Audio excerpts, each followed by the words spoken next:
India. And as you can see here, the chapters or the portions that I'm going to explain is related to ancient Indian history, and the portion is about Mauryan administration. So as you can see here, the first one portion, that is here questions that has been asked in previous examination. These are like in 2019, you can see here prelims related question that was asked, it was related to Chandragupta Maurya. In 2016 question that was asked, it was related to Mauryan Empire. And after that, in 2015 question that was asked, it was related to Dharma Kosa. And after that, in 2003 prelims question was related to Kautilya. Same here, when it comes out about mains point of view, then in mains question was asked that was related to in 2020 mains GS1 question that was related to bureaucracy of the Mauryan administration. And after, also in that point was related to how far did it contributed to the centralized power of empire. After that, second question that was asked, another one that was related to Mauryan history in 2017. Same here, if I am proceeding to another question, then it was related to 2014, in which question was here related to Mauryan Empire.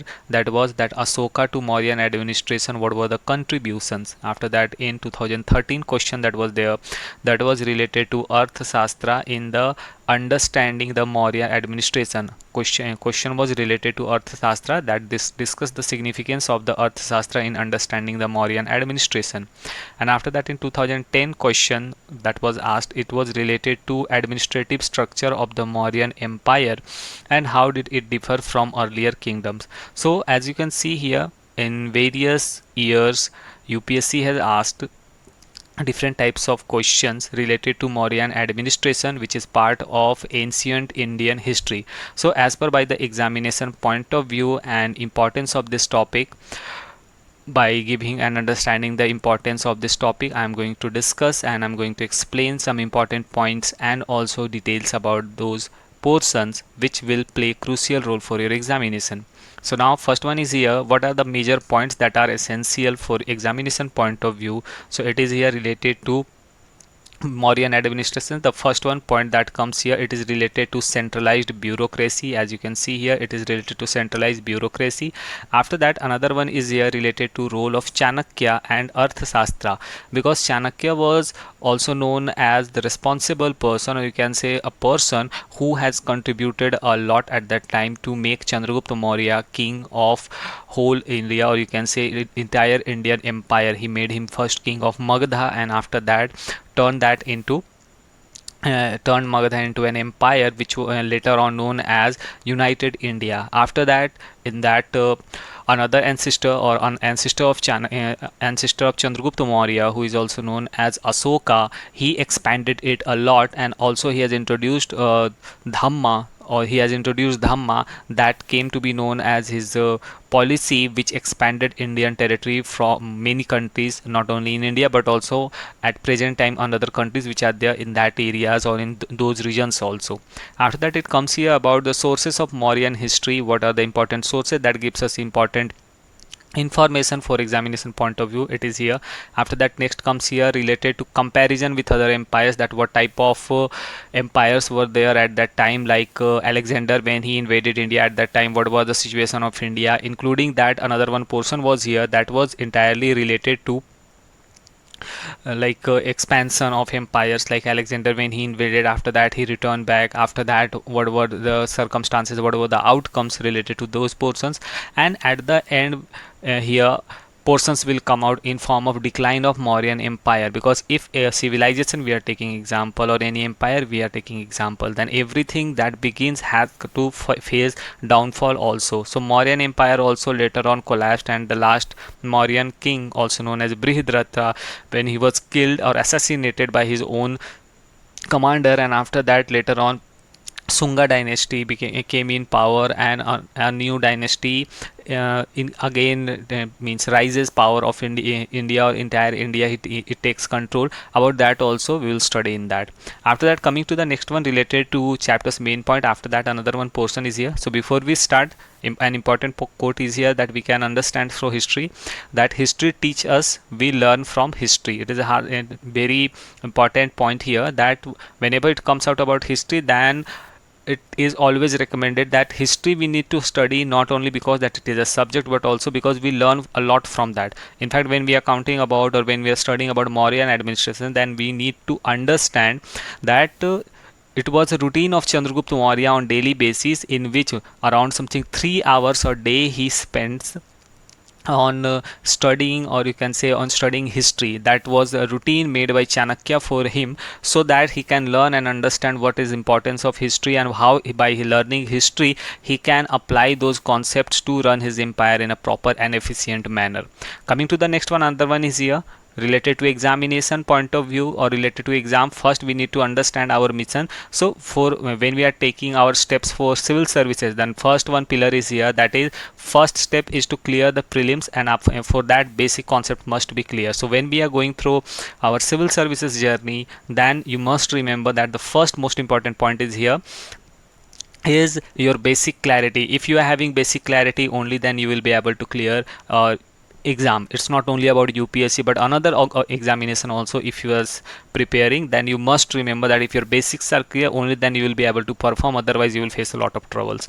After that, next one is here, it's related to practical approach, and that is here related to practical approach, what we call it vision. Vision means it's a requirement of examination, and it is approach to find solution with less resources, because this is only thing that's going to stay in career. That means here, when it comes out about civil services, then always remember, civil services examination or civil services are not like a 9 to 5 job, or you can say a comfort zone job, where we can spend time in our comfort zone and believes that we will get a very high scale or high paid salary, we will have power, so we can enjoy it, etc. No, it's not like that. The practical reality of civil services examination is here, that when we are becoming officer, or when a person or an aspirant, from aspirant he becomes an officer. So from journey from aspirant to to become an officer, in that the most important point an aspirant learns is resource management. Why it is necessary, why this journey is so much important? Because in this journey, when resource management will understand, or an aspirant understand, only then that person or that aspirant becomes able to handle an entire district at initial stage, and after that later on state, and after that later on entire country. Means here we are having limited amount of resources. It is not possible that if a person becomes a DM, or if a person is clearing civil services, then after that he is going to have entire control of that means district, and after that he can have everything. No, it's not like that. There are very less number of resources, and by using those resources to its maximum ability, utilizing it very efficiently, to observe what type of outcomes can be there, and after that utilizing its means positive outcomes, and after that applying those concepts to or for the welfare of the society or people, then only a civil servant can be called, or you can say then only a civil servant capability is known as the very important or very useful one. So you have to work on basic at ground level. So at that stage, when you things comes about working at ground level, then you need to understand, or an aspirant who becomes an officer needs to understand that he has to deal with very less number of resources. So for that, it's really very important for having a vision, that requirement of exam which is there, in that it applies that always resource will be limited, always limited resources will be there, and by using those limited resources to take out maximum output, that's the most important part for this examination and after examination also. Now coming to here, another one that is here topic, that is about the Mauryas. So what are Maurya, what we know about Mauryas, who are Mauryas? So first one point is here about Maurya administration. Maurya administration time duration, it was from 321 BCE to 185 BC, and during that time period, important point was there that the structure which was there, their entire empire which was there, that was entirely centralized. It was totally centralized empire. Along with that, they were having the most famous rulers also, who have not only conquered other areas but also expanded Indian empire. Along with that, they have gained very much importance in Indian history also. And some of the rulers of Mauryan dynasty who are very well known and reputed also, that is like Chandragupta Maurya and Asoka the Great. These are the most known rulers of Maurya empires. Rather than that, also lots of other rulers are there, but these two rulers are very well known because of their conquering nature. They have conquered lots of areas. Along with that, Asoka's Dhamma which was there, after in deciphered of Asoka's inscription, people get to know, the world get understand that Asoka has contributed a lot, and his Dhamma policy which was there, it was having a huge importance not only for India but also for all over the world also. Later on, when people understand that after getting everything, then also you can't be like a happy one. So to become happy, to satisfy yourself, you need to understand what is the true, you can say, devotion, what is the true satisfaction. So coming to next one, after that, after Mauryas, the important point is here that when this empire was founded, so from 321 BC to 185 BC.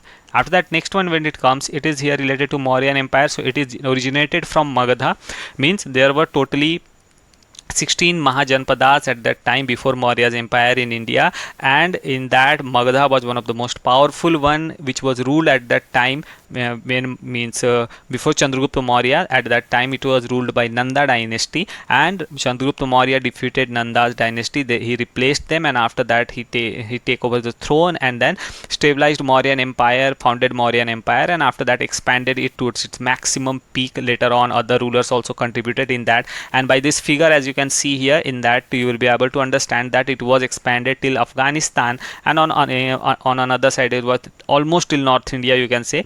Its expansion was there. So that explains here that it was a very huge area that no other ruler was able to conquer that, or to no other ruler was there to rule it. After that, next it comes here after Magadha. After that, there is an important quote of Chanakya that we need to understand here. Chanakya says that before you start some work, always ask yourself 3 questions, and that 3 questions are: why I am doing it, what the result might be, and will I be successful. If we are having answers of these, or an aspirant or a person is having answer of these, only when you think deeply and satisfying, you think deeply and satisfactory answer to these questions, then after that you can go ahead. Means if you are having clarity, then only you can perform. If you are not having clarity, then you will face lots of challenges, lots of trouble. So here by this, an important point is there by Chanakya, or an important quote by Chanakya that gives us clarity, especially if a person or an aspirant is there, then for his life it is really very important. Coming to the next one, another one point is here related to Maurya's empire. The first one here portion I'd like to go through introduction, and that introductory part in that here portion is related to Mauryan empire. That Mauryan empire was a vast territorial entity, and territorial entity means here means its area was not like a particular at location. So it was a vast territorial entity, expanded form also it was, and also various level of administration were required to govern it all. It was not possible to govern it from a particular area, because at that time, like present time period, we are having technological advancement in transportation sectors and others. It was not accessible at that time. Along with that, the portion is here that the Earth Shastra, Greek accounts of Asokan inscriptions, it gives us good idea about the administrative system. Means by that we get lots of information related to administration. Along with that, the administrative structure also we get information about that involve a division of the empire into provinces, and also each under the direct governance of the prince or a member of the royal family. Coming to the next one, another one portion is here that is related to inscription that suggests that there were 4 provinces. Provinces mean at that time there were different areas, and that different areas which were there, that was not run or governed by any particular person, but it was run and governed by lots of different personals, or you can say persons appointed by simply you can say king or ruler. And these were like Suvarnagiri central part, which was known which was also known as Suvarnagiri. After that, northern province was there with capital at Takshila. Another one was there related at western one, and capital of that area was Ujjaini, and an eastern one with its capital at Tosali. So these were some of the areas, you can say provinces, that were governed by the Mauryan Empire, and these were like central commands. Central commands mean in these areas, by these provinces they control the rest of the areas which were near or around their locality, or around their, you can say, um, reach. So around means which were having reach by them. Another one is here related to Asokan inscriptions, that also it refers to the governors like Kumara, who was also known as Kumara Mate. After that, another one is here. It suggests a continuation of the tradition of appointing royal princes to these important posts. Means there were also importance at that time that if a royal family is there, royal blood is there, like prince is there, then they also have to control, and they also have to serve as an like officer, or like as an high grade, or you can say level 1 officer. Level 1 means at present time you can compare it level 1. At that time you can consider it as like ministers, that like type of post, so that they can have practical knowledge about their empire, field knowledge, so that when they will become king or ruler, then at that time they won't face more troubles, or they won't face challenges. Like normally if they are not having experience, then without experience it is not possible to govern an entire country. So to govern an entire country, it was really very important that they must have field experience. After that, another one portion is here.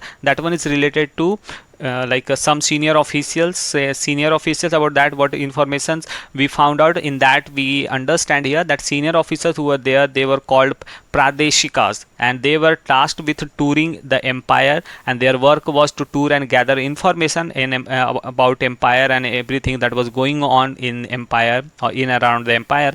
Along with that, it was there that 5 years it was duration was there of them. It was 5 years, and they perform an audit as well as to keep check on the provincial administration, so that if any type of unexpected incident or thing happens, then their work was to inform the responsible officers, or you can say to king also, if in case some type of urgencies were there.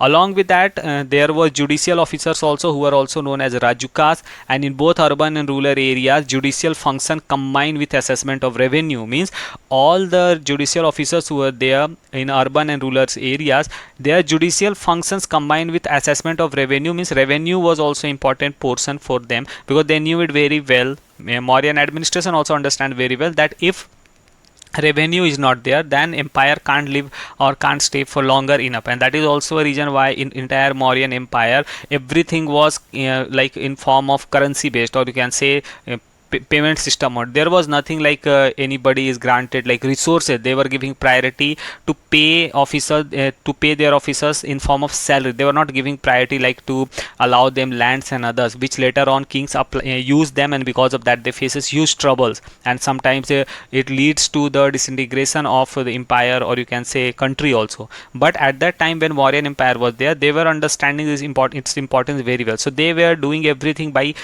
payment system method, so it helps them to control the entire region and also run it in a proper form. Along with that, they also understand revenue importance, so there was clarity, entire clarity was there, that revenue has to be collected, and everything was centralized around these things, that if things were going on, then in that revenue is also a major part in that. Coming to the next one, the portion was here that central administration which were there, it was also classified in some categories.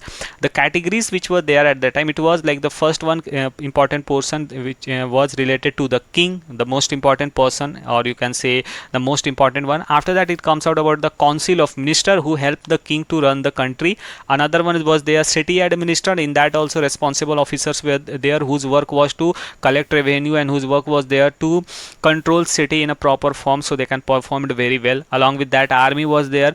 Mauryan administration, Maurya empire clearly believes this very well, that if a strong army is there, only then a king can rule for a long time period and a proper way. If army won't be there, then it is not possible for the ruler or king to perform very well, because army is the only responsible authority who is having power, who can control and crush rebels and rebellions, revolutions and others. So for that, army important, they understood it very well, and they were having huge army, or you can say permanent army, on which they spent a lot. Later on about that also we will discuss here.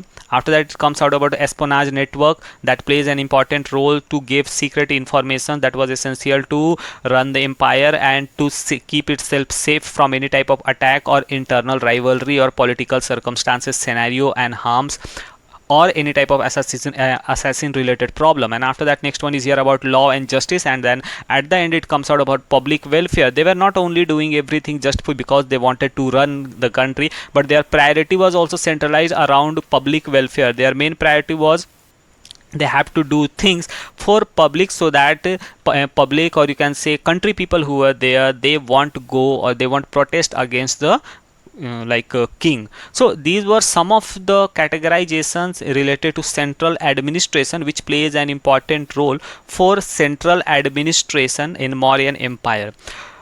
Related to that, on in my another lecture, I'll go through more discussed manner in for examination point of view, and also for some other prospects. So I hope till here things you have understood it well, and then I'll in my detailed lecture I'll proceed with another one question. So with this lecture today, I'm keeping it signing off, and I hope that soon after Durga Puja we will meet soon, and then we will have a proper discussion about the important portions related to Mauryan administration, in which I'll give entire detailed structured information related to Mauryan administration. So with this positive point of view and from positive feedback and response from you, I'm keeping it signing off today till here only. Later on soon I'll meet you with some other details. So till that time, have a good day, good night, see you soon. Thank you so much for attending this session.